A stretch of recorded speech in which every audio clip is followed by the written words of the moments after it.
The body was lying on a table in the basement of the Purdy funeral home. The town was too small to have need of a morgue.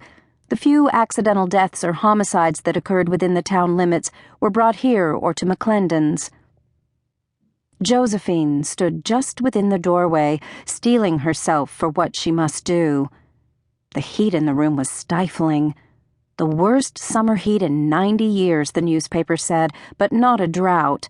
It rained nearly every day, so the land was like a swamp, a jungle. Strange insects dropped from the vine-strangled trees, and bizarre fungi bloomed on the walls of the houses like exotic flowers. A summer like no other. The body was covered by a sheet. 2 naked light bulbs hung from long cords above the table. Across the room, Sheriff Gillespie stood talking in a low voice to 2 deputies. They were chuckling and jostling each other like men at a barbecue, but when they saw her, they rose quietly, dipped their heads, and left the room.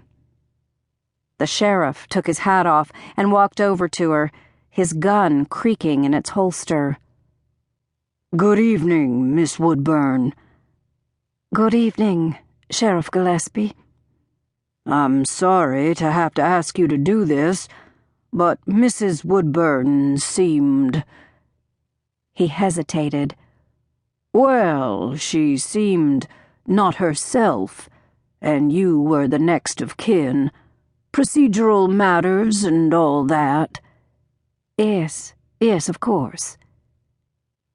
She moved closer to the body before he could take her arm. He followed behind, creaking softly. "It's not a pretty sight," he said gruffly. His demeanor changed, becoming all businesslike and brisk as he lifted a corner of the sheet to expose the face. Josephine had a sudden sensation of falling from a very great distance. She swayed on her feet. The sheriff put his hand out as if to steady her, but she ignored it. "That swelling is usual in cases where the body's been in the water for a while, and those bruises and lacerations to the face." He hesitated here, and she was aware again of the change in his demeanor. It occurred to her that he was trying to impress her. "Well, that could have been caused by rocks or debris in the river." Maitland had moved up on her other side. She hadn't heard him come in.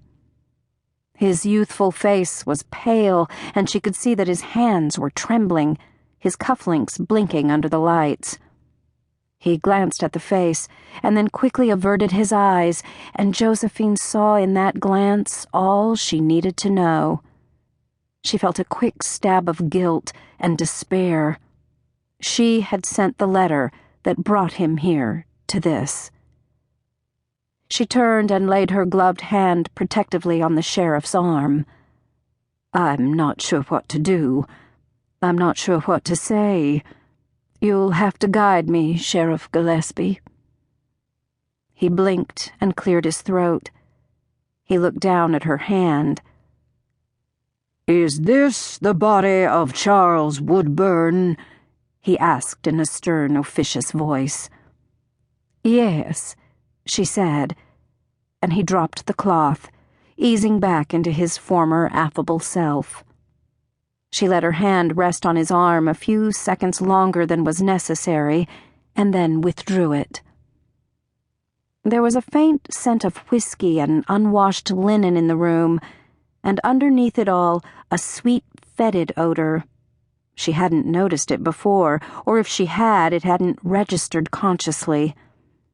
The shock of seeing him had driven everything else from her mind.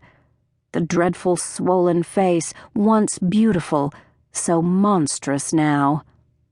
The inner man finally revealed. "We found a bottle of whiskey in his pocket and surmised that he fell into the river near your place, intoxicated, and drifted downstream past the Haskell Bridge."